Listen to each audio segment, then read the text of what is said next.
All right, we'll just do a little video update on the shed. Well, so this contraption right here. So I rigged up screwed some boards, and I got my platforms strung across. It allowed me to get up there and caulk the underside and like secure the slats to the wall, or the trim pieces to the wall. I could have definitely put it lower, but I'm slightly taller, so I could have put it lower. And how I got it up there, well, I extended it from the side and actually gouged up my trim piece there, my edge flashing, trying to pull it up and over the side. And then you can see that I have some ropes on it. It's I don't know, it's about 150 pounds or so, maybe, I don't remember. And I pretty much just lowered it by myself. Should have worn gloves. This is a brace that I have right here, but it's disconnected. Just additional support for this platform. And then so those pieces come down all the way, and then you have the gap, or the pieces that you can see the different color. And what I did was get my clamp. You can see several clamps all the way down. Like I have 4, and they're pressed against the shed and this fence to create enough gap for me to slide between there. It was just enough gap for me to slide between there. Had the screws already pre-positioned in the board, and I just screwed them in. So luckily for me, I was trying to caulk the rest of it, because I caulked from the platform down, from the top to the platform, and then I was trying to caulk the bottom, but I was wondering why my caulk gun wasn't working, and realized it broke. So I just ordered a new caulk gun, supposedly one that's super good. So I do have a DeWalt one, but I feel like that's more for, like, if you were putting down subfloor. So I got enough space back here to squeeze and install those trim pieces, so I'm glad I got those in. And then I'll paint it. I'll have enough room to just go back there and paint it. So I'll make sure I paint all the way down and work my way back, so I'm not getting my own paint. This fence will eventually get replaced by me, yours truly. So I'm not concerned about kind of deforming it slightly. But yeah, this platform works pretty nicely. I kind of wish it was wider. Definitely wish it was wider. And then just being up there, you definitely got to watch your step, because pretty tight spot. But yeah, no issues. I mean, the first time I walked on it, I was kind of like hesitant, but yeah, the stuff is not going anywhere. Then this thing sticks in the way, but kids are short enough, they go under it. I'm tall enough and old enough to know to walk around it. So there's that. If you see, there's caulking on the trim pieces, and that's because, well, I caulked all the trim. I mean, I started, like I said, from the back up top, caulked all those trim pieces, with the exception of down there where I just installed those last pieces. But so I got to caulking. I came from all the way around the backside, all the way around the front, up top, the door, and then just I got done here yesterday, about right here. And then this morning I came here, did this, but by then the sun was beaming on this side, so I left it, and that's when I decided to work on the backside. With the plans of coming back and caulking this, but caulk gun broke, and I could have gone to Home Depot and got a different one, but I Paint Light TV, I had seen a caulk gun that he had recommended, and I wanted to try it. So that's where that came from. Nope. Why your eyes I do stuff you're not supposed to do? And of course you're gonna climb up there, natural. Nope, do not climb up there.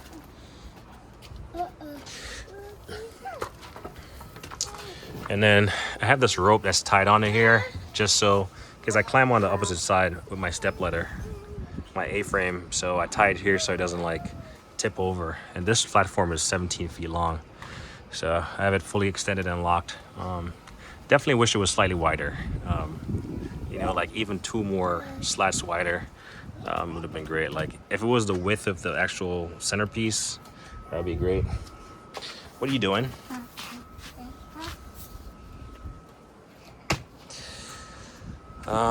So yeah, got to caulking. The wife was supposed to buy me an Amazon little crimping tool for the gutter so I can crimp the end caps, but she didn't buy it. So I just ordered it. Should come on Saturday. Effectively, you're gonna like use a sealant to seal the ends, any type of holes or anything, but it allows it to crimp it. And then today I made a cutout right here for this one. So there's a cutout right here with a vent, and then there's one right up there. There's 2 vents right there. I thought about doing on this side, but I'll show you why I didn't. So all this, and then I'm gonna go back and paint it, paint white, and then, you know, cut the gray back in as close as I can.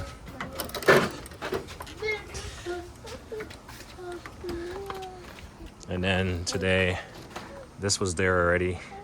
I got that installed a couple days ago, and then I just installed the last one. So all in all, looks pretty good. And then this is where I access my platform from. So this is why I have it tied off, so I don't step on here and it tips. So I have it even screwed into the tree on my neighbor's property. And so I'm eventually gonna have to take this fence off and redo this. Come on. Redo this side before I do the main fence, so I can get down in here and get the piece right here and the piece right here, and then this piece right here that goes. Those are the only pieces that I have left to get finished up. So yeah, all in all, and then so I got to caulk around that window. Come on, let's go.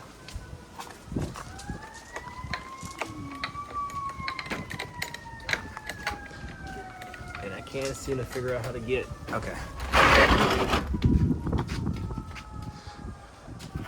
So I got to caulk around that window.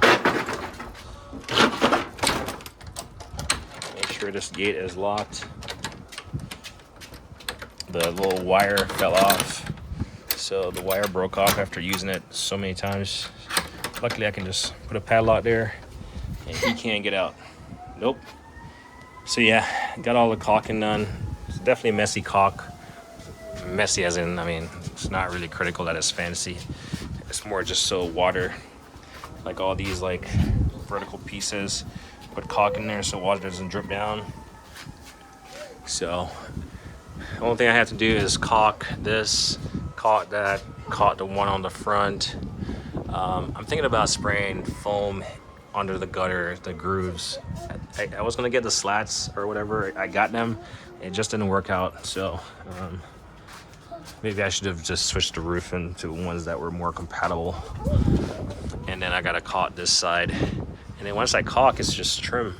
Or not trim, it's just paint. I think I want to fix the roof flashing on that side.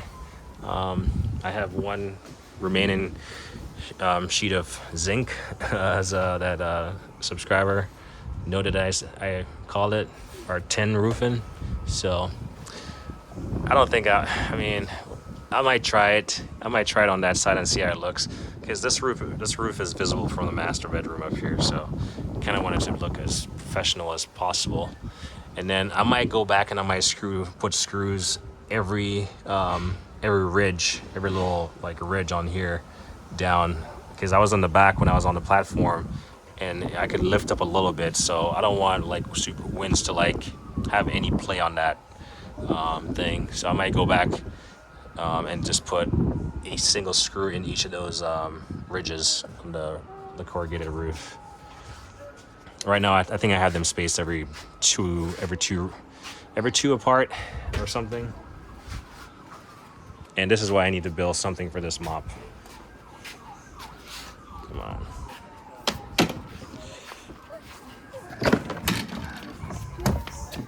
Nope, leave it. No. So yeah, finish up the back, caulk, paint, this thing is basically done. And like I was saying, the trim piece, I'm gonna have to change this gate. It's old, and you can see there's not a trim piece right there, because I gotta install it right here, and then I gotta install it all the way down there. So I recognized that when I designed it, when I built it, I was like, well, there's no way without me taking down this gate. But as you can see, it's seen better days. So it's gonna come down this gate, you know, kind of because the floor slopes away from the foundation, it touches. So yeah, and then a little walkway that I'm gonna build. So and then once I'm gonna paint this door, I'm not gonna take it off completely. I'm gonna take off like 2 hinges at a time, 2 at a time, maybe 2 in the center, paint, and then reinstall them, and then 2 at the bottoms, or bottom and top. I still got to get the padlock for here so this thing sits flush, because these locks, they don't like keep it tight. It has too much play in there. It doesn't keep it tight. So I'm gonna install a latch. There's one that I saw that would have worked, but it has to go between the reveal here, and it wasn't wide enough. My reveal is not wide enough. So let's see. We'll bring a little step ladder in here.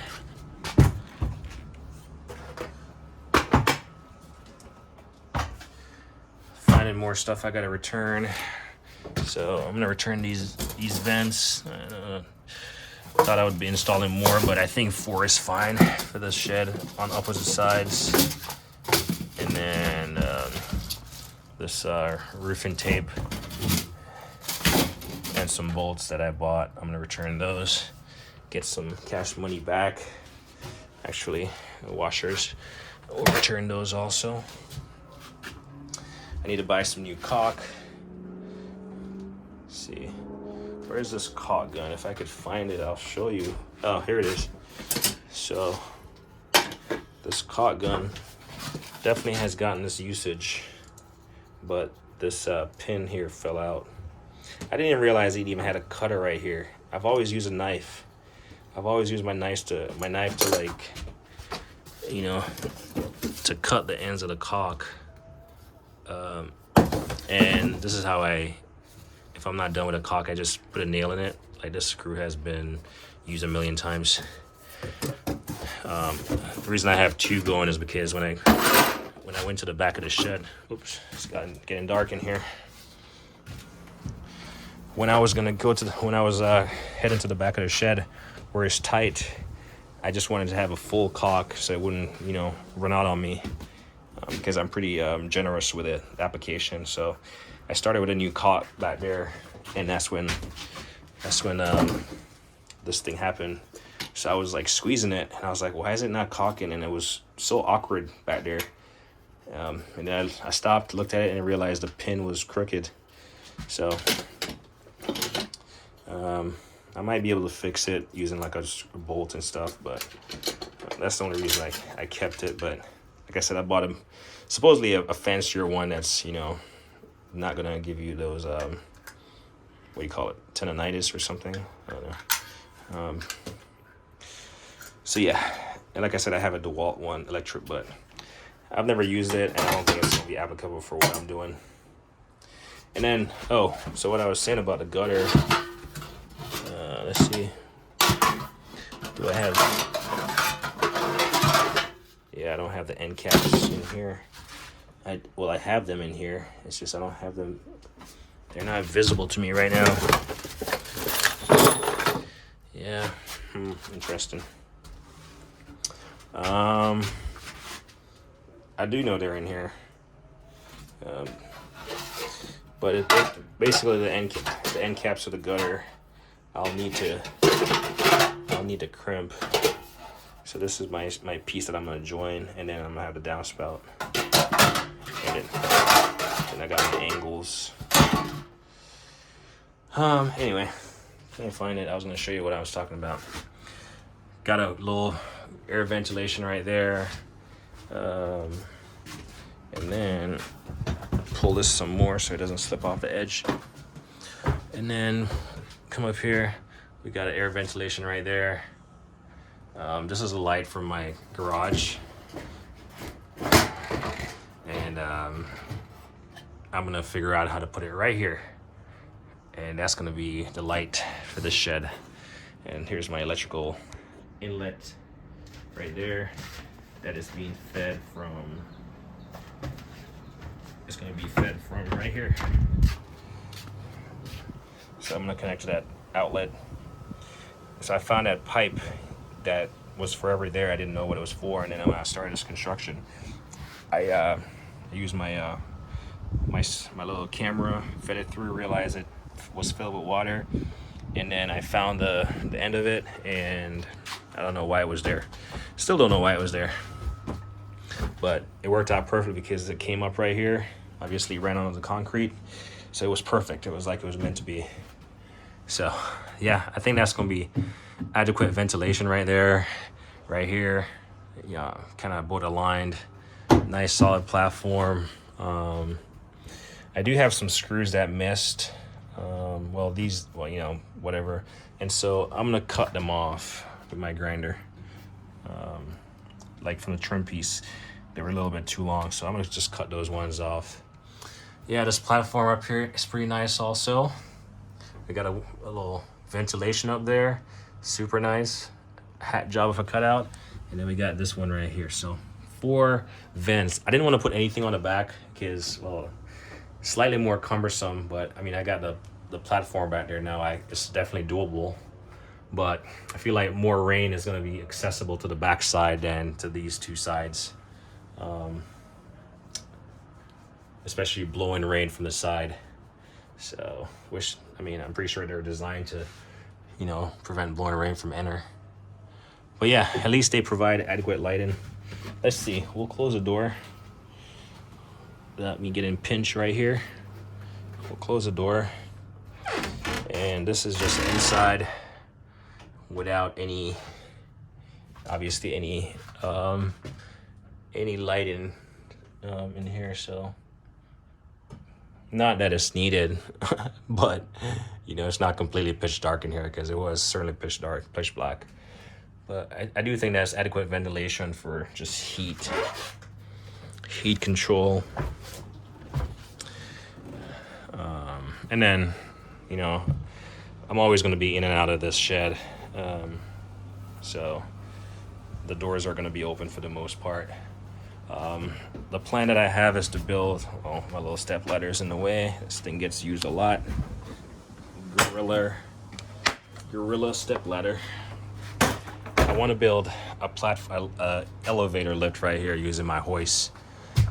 Mocked up to the roof, like all this open space, and to hoist stuff up.